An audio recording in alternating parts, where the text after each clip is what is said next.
The word cyberbullying did not exist a decade ago, yet today we know it well. Recent high-profile Canadian cases, such as the suicides of Amanda Todd in British Columbia and Rhea Parsons in Nova Scotia, have emphasized the devastating impacts of this pervasive social problem and made it quite clear that the landscape of bullying has changed drastically.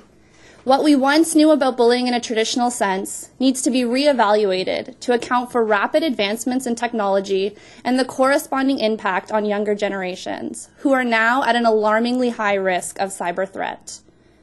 My research aims to understand the psychological mechanisms that underlie children's online behavior by focusing on what we call moral emotions and reasoning.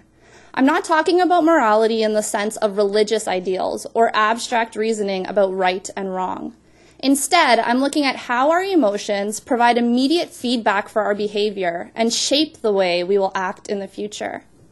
Since it is unethical to observe real cyberbullying events, we have children and adolescents read hypothetical scenarios and take on the perspective of characters in the stories.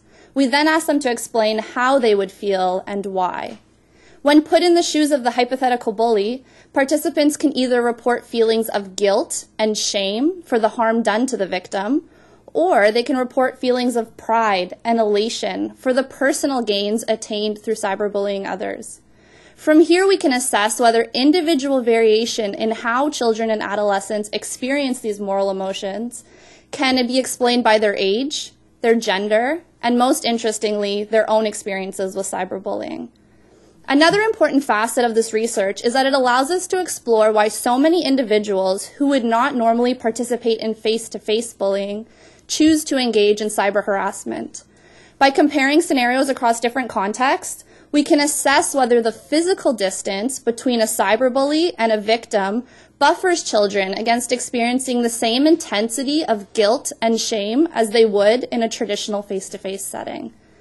To conclude, this research will benefit parents, teachers, and policymakers by offering a greater understanding of the psychological mechanisms that underlie children's online behavior, as well as inform the development of effective pedagogical approaches and intervention strategies aimed at addressing cyberbullying in schools.